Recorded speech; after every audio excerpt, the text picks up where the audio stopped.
Olá pessoal, meu nome é Hélio Hiroshi Hamada. Eu estou aqui para ministrar a disciplina de Fundamentos de Segurança Pública. Nessa disciplina, nós vamos ter 5 unidades. A primeira unidade vai ser abordada a questão da origem da segurança pública, os primórdios da segurança pública no Brasil. Na segunda unidade, nós falaremos sobre os conceitos que envolvem a segurança pública. Na terceira unidade, a gestão dos órgãos de segurança pública no Brasil, como que eles são constituídos e geridos dentro de cada nível no Brasil, federal, estadual e municipal.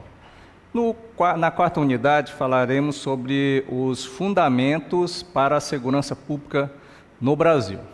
E, finalizando, na unidade 5, a Política Nacional de Segurança Pública e Defesa Social e o Sistema Único de Segurança Pública, uma abordagem rápida sobre o sistema para que nós possamos nos ambientar acerca de como se encontra a segurança pública no Brasil. São temas que são interessantes, ótimos para quem está pretendendo ingressar na carreira da segurança pública e informações que são necessárias para contextualizar todo o segmento de segurança pública no país.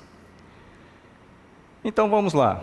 Na primeira unidade, nós vamos abordar os primórdios da segurança pública no Brasil. E ao final desta unidade, você será capaz de conhecer a evolução histórica do policiamento, compreender os modelos de policiamento no Brasil ao longo do tempo, porque a segurança pública ela surgiu lá na época do Império.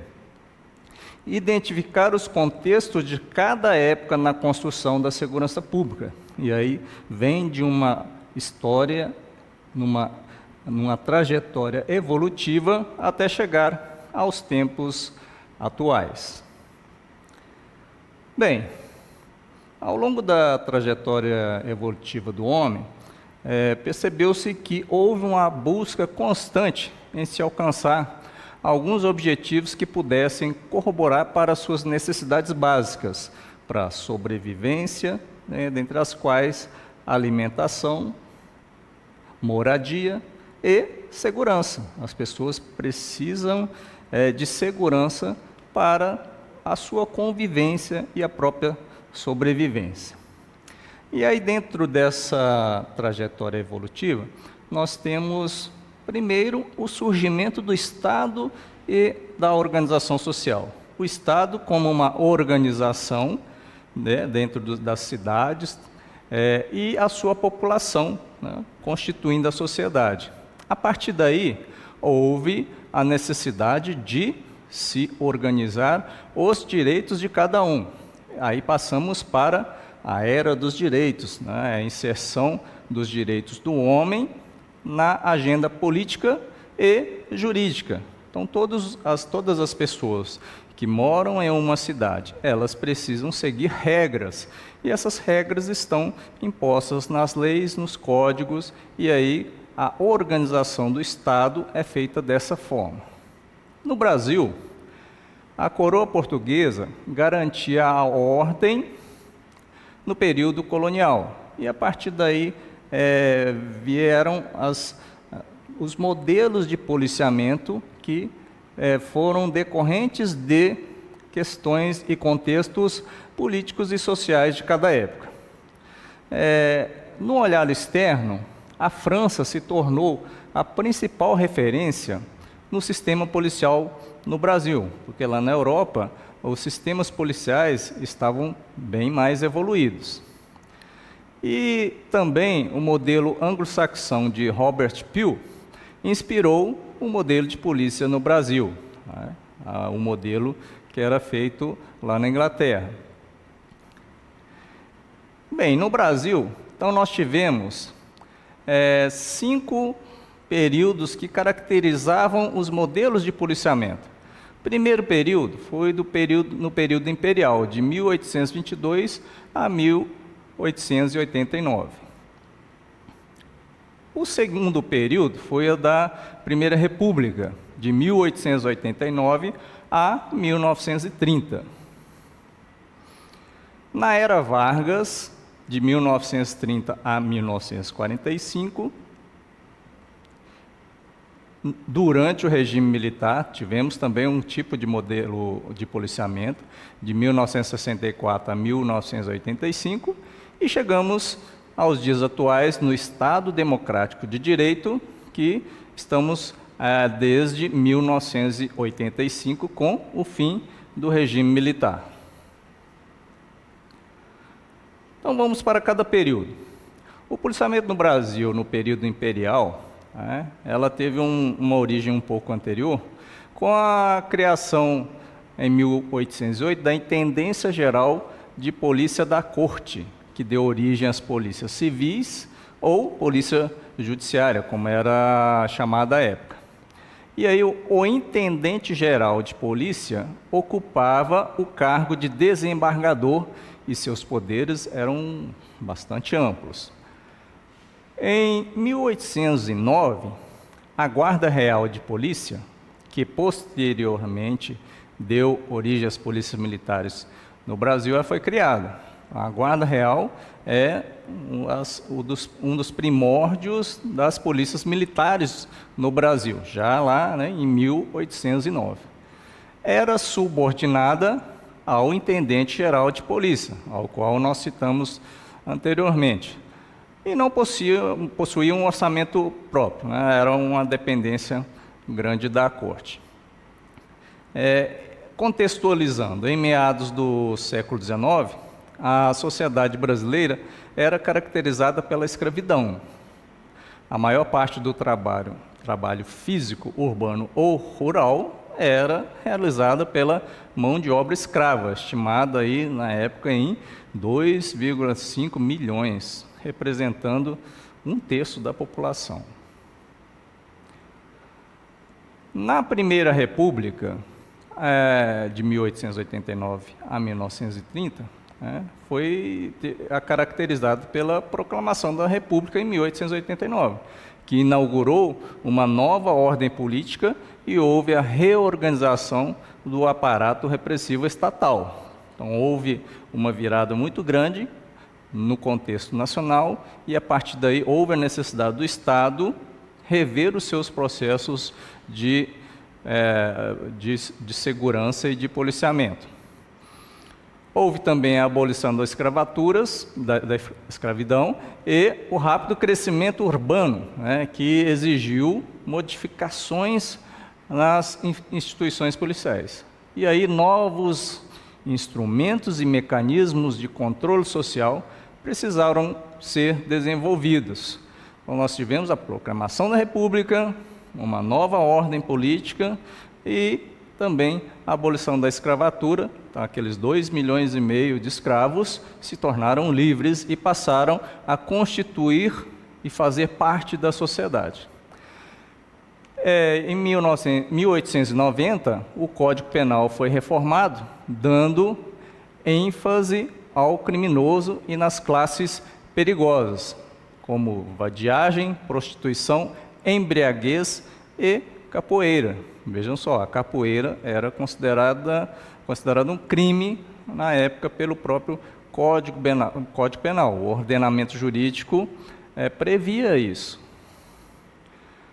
Na era Vargas, de 1930 a 1945, Getúlio Vargas chegou ao poder, com a intenção de inaugurar uma nova ordem política. Então, nós já tivemos uma outra reviravolta na política brasileira.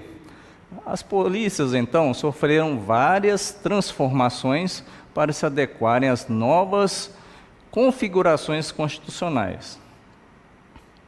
Houve uma repressão política empreendida por Vargas, que caracterizava-se no tripé: polícia, política, legislação penal. Então, nesse tripé, os crimes políticos tiveram um destaque e alcançavam o Tribunal de Segurança Nacional. O Exército à época também fornecia equipamento às polícias e completava a formação da oficialidade. A formação policial era completada pelo Exército. A partir desse período, ocorre também um sucateamento das polícias militares, haja vista só utilizar armamento e treinamento aprovado pelo Exército Brasileiro, o que gerou uma defasagem de tecnologia. Então, não havia uma autonomia para as polícias militares se desenvolverem sozinhas. Então, havia uma dependência muito grande do Exército e, então, não se avançava muito nas questões, principalmente tecnológicas. No regime militar, de 1964 a 1985, o regime restringiu a participação política e ampliou o poder das Forças Armadas. Então, esse é o contexto geral do regime militar. Essa nova ordem política era justificada a partir da noção de um inimigo interno inscrita na doutrina de segurança nacional. Então, havia uma doutrina de segurança nacional que dizia quem que era o inimigo do Estado. Foi necessário, então, dentro dessa nova doutrina de segurança nacional, reorganizar o aparato policial existente, ampliando sua competência e subordinando ao controle das Forças Armadas, especialmente do Exército. Então, as polícias ainda continuavam sob forte controle das Forças Armadas. A Constituição Federal de 1967 manteve as polícias militares como reserva e forças auxiliares do Exército. Entretanto, ele extinguiu as guardas civis e incorporou seus efetivos às polícias militares, que passaram a ser uma única força policial. Então, nós tínhamos as polícias militares e as guardas civis que foram unidas, formando uma só força policial, destinada ao patrulhamento ostensivo das cidades sob tutoria do Exército Brasileiro. Ainda, a Lei de Segurança Nacional detalhou os vários crimes contra a segurança nacional. A Lei de Segurança Nacional dirigia, então, para quais ações deveriam ser feitas em relação aos crimes contra a segurança nacional.